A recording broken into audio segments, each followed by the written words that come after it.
We'd like to remind you that while Michael Jackson provided much of the footage you are seeing tonight, he has absolutely no editorial control over the content of this program.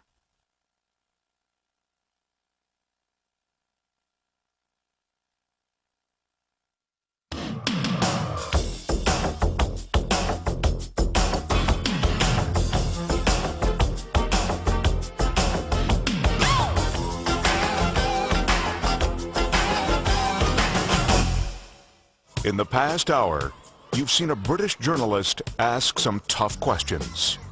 What hurts you most? When they lie. The lies. They're complete lies. And some tougher questions. You had sex with Debbie. Yes. I know that's difficult for me to say because you're so embarrassed. You're about to hear Michael Jackson's family rally around him, voicing their support. They can go and talk to these children all they want. They're not going to find anything. What they need to do is leave him alone. And voicing their disagreement. I hear Michael saying that he's lonely, but back in those days, Michael had his brothers. He had all his brothers to play with. You've seen Michael's ex-wife come forward for the first time with expressions of emotion. I'd never seen that happen. And that's what made it wonderful for me. And expressions of strength. I cannot leave my children. My children are with their father, where they're supposed to be. But most of all, you've seen Michael Jackson's own private cameras catch the good, I think God outdid himself when he created children. the bad, If you dangle blanket over a balcony, you are going to be severely criticised. the strange, You let the chimps use your own bathroom. Sure, yeah, of course. Bubbles would go himself. and the strangely human. I am Peter Pan. Oh, you thought you're Michael Jackson. I'm Peter Pan by heart.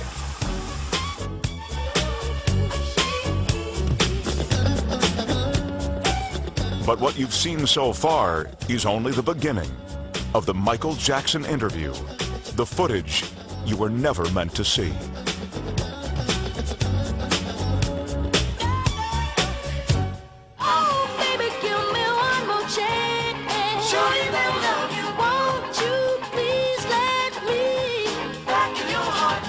In addition to revisiting the interviews with Michael Jackson that were contained in the ABC special, we've also asked members of the Jackson family to comment on the information that the special chose to include.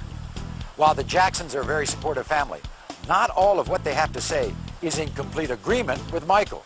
And many of the comments you'll hear have never been revealed publicly until now.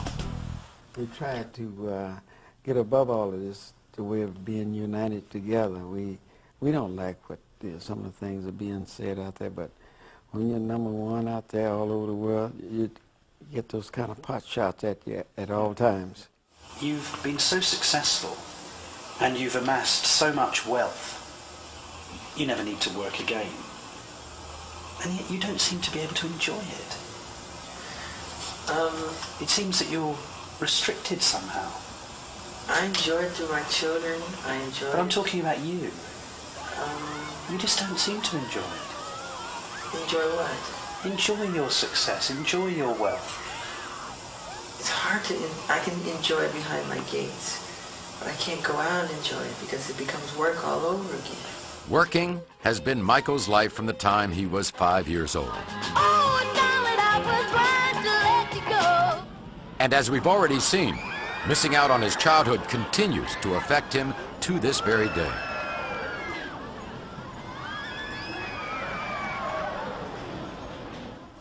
You often seem very lonely. Is that true? I used to be very lonely, painfully lonely. So you have no idea. I used to walk the streets looking for people to talk to.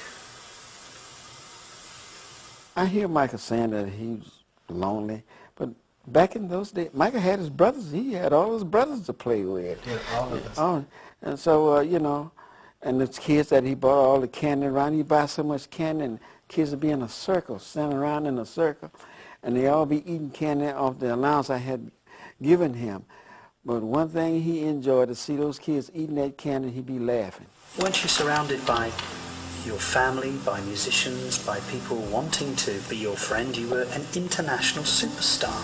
How can you say you had no friends? Because those people spoke to me on a language on another level that was musical, that was entertainment, but to get away from that, to separate oneself from that, and to try to discover the fun things about life. When do you feel lonely?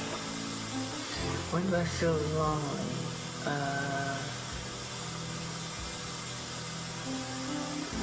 I mean, I can be, usually in hotels when there's thousands of fans chanting, you're out in the street, they're using sleeping bags and they're chanting how much they love you and everything, and you can't get out, you feel trapped inside, and you just cry, you feel lonely, And there's all that love out there, but still you really do feel trapped and lonely, that you can't get out. And if you go to a bookstore, if you go out, if you go to a club, which I don't like clubs, every book you buy, they want to know, why are you buying this? Why is Michael Jackson buying this? Why is he reading this? Or you go to the club, as soon as you go in there, every song is my song, as if I want to hear my music. And everybody starts chanting for me to dance. So it becomes a show all over again. So you can't go anywhere. So wherever you go, That's not much of a life, is it? I know, it's difficult. And I don't want to complain like I'm complaining, because it comes with the territory, but I don't think people understand the other side that comes with it. So they're so quick to call you strange and weird, but it's almost as if you're forced to be different, because it's not normal life, I can do the normal things, go to the store and buy a piece of bread, a piece of candy or something. He can't do that. So that would cause you to become a recluse or to sort of be withdrawn. Do you not sometimes wish that you could go to the local store and Of course. buy yourself some food and come back, or go to a Of course. I bar? want to go to the market, like one of those markets, and take one of those carts and throw some food in there and go down the aisle. I would love to do that. Can you do that? No, of course not. Of course not. I tried, and the whole place stops. And everybody's chanting and getting your autograph, and it's hard. It doesn't work. That's why I love putting on disguises.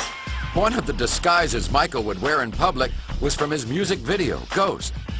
A makeup process that took several hours and would turn him into a completely unrecognizable and very large white man. I'll sit on a bench at Disneyland, a fat suit. I just sit there and I love it. I learned so much. Watching people, studying people's characters. And that's what I like. I like going inside. And that's the same thing as performance. You can tell right away when an artist, because you can read it on her face when she's dancing. She's counting 1 and 2 and 3 and 4 and 5 and 6. And you can see it. But that's the wrong concept for dance. Dancing is about feeling, not about thinking. So when they count, they're thinking. You should become the bass, become the drums, become the guitar and the strings. You just become a oneness,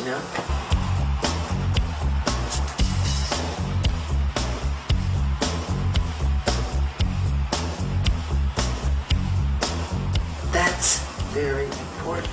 But that's real. But that's Michael Jackson talking as a performer. I love performing. But that's not. I wish I could sleep on stage. But that's not Michael Jackson the person.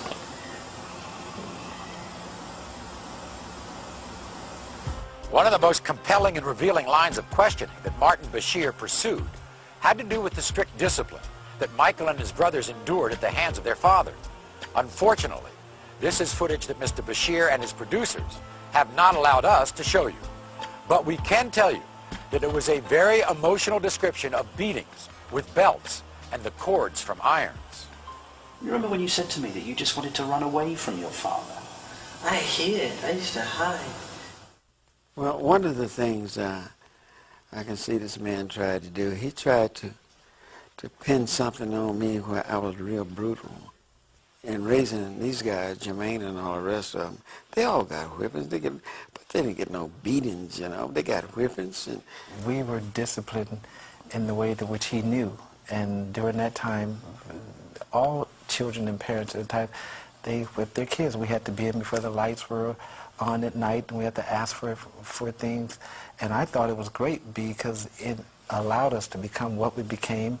We never got on drugs. We never got in trouble. And I see the difference from my upbringing as when I came to California and friends that I went to school with, how they would curse their parents out and slam the door and disrespect them. Joseph didn't beat him or anything like that. We just disciplined him out of love.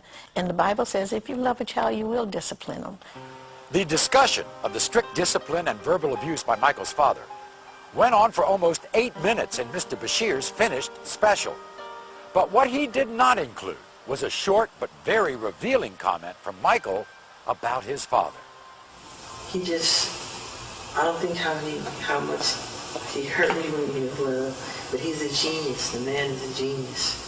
At the same time, he is a genius. He really is. But Michael, he injured you when you were a child. Yeah, but look what came out of it. Well, maybe I wouldn't have the affection for the kids that I have today, wanting to help.